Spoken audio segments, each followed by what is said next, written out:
Alright guys, today we're going to be reviewing the 2018 Camry SE. I've got to say my first impression is that this thing looks pretty good. Not a bad looking car at all.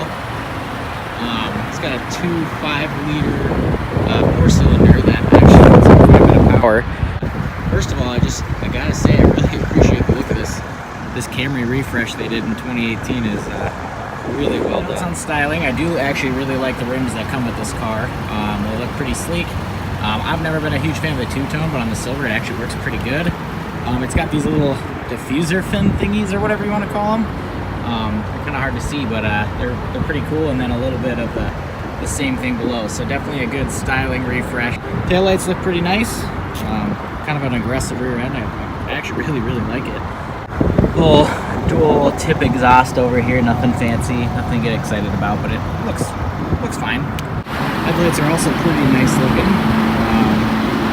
The whole hood looks really cool, really sporty. I actually like that little V in the grill right there. The Toyota badge is quite nice. Those actually open really easy. They're not super cheap feeling. And I actually like that quite a bit. Really easy to open. And then of course when you walk in, you got the door right here. Little piece of trim. It's pretty plain. Nothing super exciting. Just little plastic lock buttons right here, plastic handle. But it doesn't feel cheap. Build quality seems okay. And then one thing I've noticed while driving the car is actually the gas pedal and brake pedal position are actually really nicely aligned, so it doesn't take a lot of effort to move your foot from one pedal to the other, which I really like. You've got all the little buttons right here. It's got auto high beam actually. I have to do a little research on how that works, but I believe it can sense cars coming and it'll actually dim the headlights, and then when it senses, you know, nothing out there, no cars or anything, it'll automatically put on your high beams, which is a really cool feature. You can turn off traction control. If you hold it down, it'll shut off your lane keep assist, and some of the other features we'll go over. Trunk pop button, gas release, or gas flap button thingy. Yeah, pretty nice. It's got the little side defrosters for the windows, which is nice. For the interior a little bit more, this is actually super easy to use. It's just the little mirror button to change the angle of the mirror, and it doesn't feel too cheap actually, which when I looked at it I thought it would, but all these buttons feel fine. They feel like normal. Steering wheel is pleasant. My only gripe with it is it feels small when you're driving. Might just be me, I don't know, but it just feels like kind of a small steering wheel. You've got your little navigation button, I guess, to just go through the menu. OK button, back button, which is call button, volume up and down. You can do voice commands. Moving over to the right, and it's all really naturally set up. I actually got used to it in about, 10 minutes of driving. I felt pretty confident. There's your lane keep assist button, and that's your radar for it'll warn you when there's a brake condition. It'll beep, and then it'll dim down the music if you have it going, so it really gets your attention, which I actually really like. Cruise control, which has radar, so it's active cruise control, so it changes speed based off what it can sense, and it's actually pretty accurate, and going through turns it still keeps up, which is really nice. So you get your set, resume, up and down, cancel button, mode button right here. The goofy thing on the steering wheel up here, you got paddle shifters, so you can put it into sport mode over here, so you can see you've got all your modes, and then you can put it down into drive and then over to sport, and it will actually let you shift between gears, but it's intuitive. You can't stall the car, and you can either toggle through Tiptronic. You can shift like this if you prefer it, or if you want to feel sporty, you can come over and use your little paddle shifters here. All right, going over the radio and the display of everything, this is awesome. I immediately fell in love with this. The dash is super sleek. This little panel here just kind of feels like it was stuck on, like with a sticker almost. So that's kind of cheap, but it does look really nice, and it's really, overall good. Definitely reminds me of a Fusion when I sit in it. It's got a big center console thingy right here. I wish they could have just, made it a little bit bigger so you can fit 2 water bottles in here, but you can fit 1 water bottle right here. There's a little flap right here that opens with the power port here, whatever you call it, cigarette lighter. And then a little USB port and a aux port right here, and this flap closes for both of these, which is kind of nice because you can hide all that if you're not using it. But I've just left them open for now. Cup holders are really nice, full size, they're good. And then I'm gonna go back to the display here because I actually really like it. So you can hit the home button, and you can actually put in quick contacts. So you can select and hold, add a contact. I didn't set my phone up for that right now. You can go back to menu, One thing I like is you can go to setup, and you can go to beep, which this was on when I got in the car, and I don't like it. It beeps between everything you do, and it's not a quiet beep at all. So the first thing I did, I went to, and the nice thing is when I went to look for it to see how to shut it off, I went to general right away, and there it was, with the beep setting right here. So I'm gonna turn that back off because I can't stand it. And then you can go to theme setting, which I really like. This is cool because you can change the whole, it changes actually some of the icons as well, but it changes the look of the whole car. So when you go through all these different settings, it'll change your menu. So you can go to the sporty red one. You can go to this is the one I was on when I got in the car, and I kind of didn't like the white background actually, but I do like the black background. It's a little easier to look at. So when you go back through the menus and everything, or if you go back home, it'll stay like that. So it's customizable, which I really like. I am going to put it back in the red one though, because I'll leave it in here for now. So you can change the clock, language, customize home screen, which I have not messed with yet. So what information do you want to display? Clock, phone, you can do all that. I'm not going to mess with it right now because I don't really care. But audio, really easy to get into. Super easy to connect my phone. Just like anything these days, it's just Bluetooth. So I can go up to source here. I'm going to go back to Bluetooth, which is... Alright, so back to Bluetooth here. I have to say, this radio sounds pretty good. I actually really like it, and it's super easy to get to everything, so I can go right over here, I can go to sound. So what I did is I turned the bass up quite a bit because I actually wanted to see how it did, and it sounds really good. If you get lost, it's nice because these little quick buttons are super easy to go through. There's also the seek button, you get your track button, but I also found that if you hit the scroll button here, it will change the song just like the track button will, so I found that easier to just click to go to the next song. You got the phone button, apps, which you have to actually go download. Climate control is a little, not tricky to figure out, but this is actually the fan speed button right here, which is super easy. And then you've got temperature right here, not hard. AC buttons just right on here. These actually feel pretty good. They don't feel cheap at all. And then if you want to change, where the air is going, you just hit this button.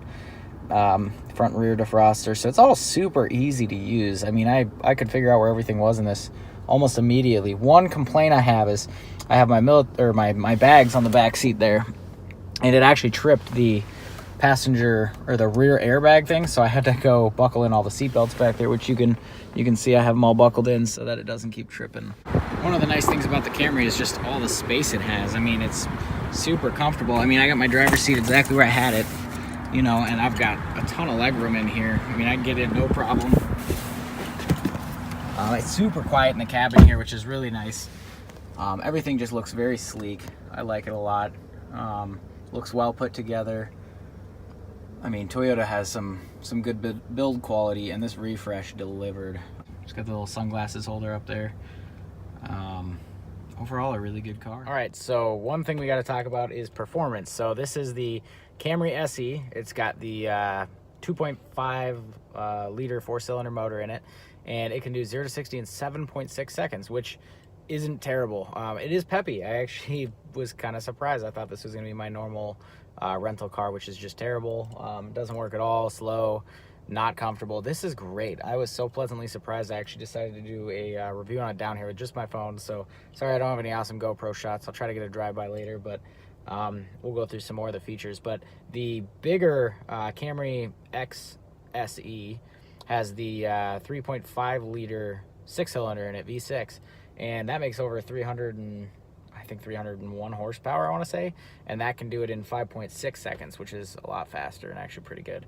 But yeah, these Camrys are getting pretty sporty, and they're definitely chasing, this feels like chasing the Fusion, to be honest. I didn't get a chance to review some of the older Camrys, but this feels like a refresh of the Fusion, which as the Fusions go away and Ford goes away from cars, it makes a lot of sense that they put this much time and effort into making a really good 2018 refresh for the Camry. So I think it's doing an excellent job, and it's probably got a little bit better build quality than the Fusion. That I have struggled with a little bit is I've never had lane keep assist. So when you push lane keep assist, it says LDA turned on, steering assist active.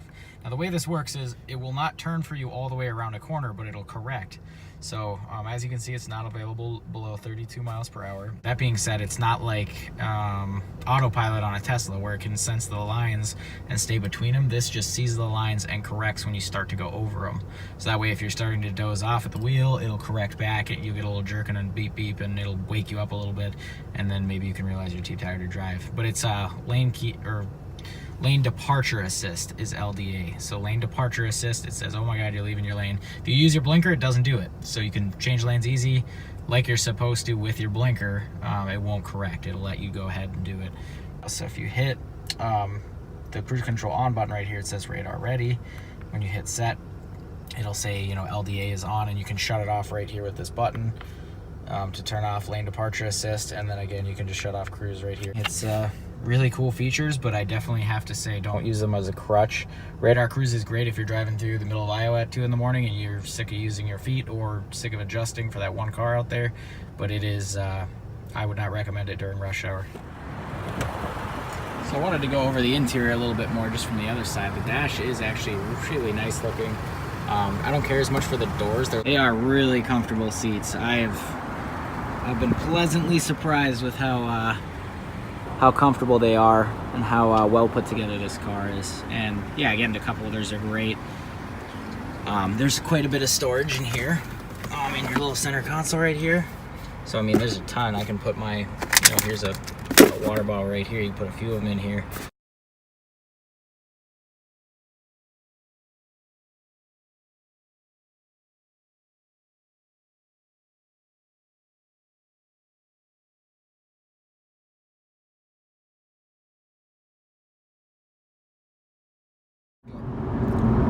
Alright, so we'll give you a quick example of the radar cruise control. I'm currently I've got my cruise set for 71 miles per hour, as you can see on the top right there.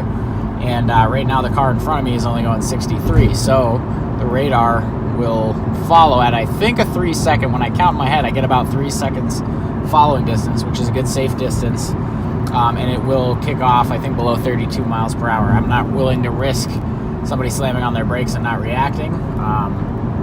But that's just an example of it. Right now I got it set at 71, and as he slows down and speeds up, the cruise control will adjust accordingly.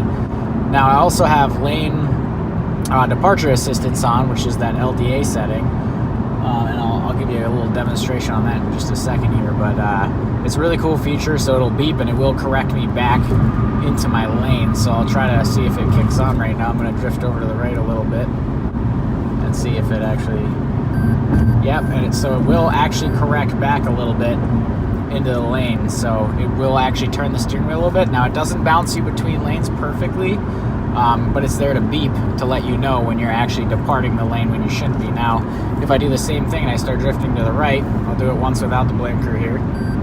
Yep, and so it actually is pushing me back to the left there a little bit.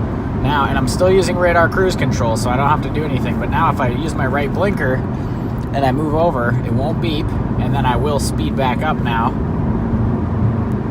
that my radar cruise senses nothing in front of me in this lane. So as I'm climbing up back up to 71 miles per hour, boom, now we're right back up to our cruising speed because there's nothing in front of me. So that's a really cool feature because it lets you kind of relax a little bit, but at the same time, you should always be paying attention. I do like the lane departure assist because, like, right here I have a guardrail on my right, but if I start drifting or I'm getting really tired, it'll bump me back on track, which is a really cool feature. But radar cruise control is something I really like. Again, paddle shifters are a little bit useless to me. I mean, they kind of work and they're actually pretty responsive, but if you floor it, the car giddies up just fine. All right, we're gonna do a little speed test review here. So 0 right up to 60.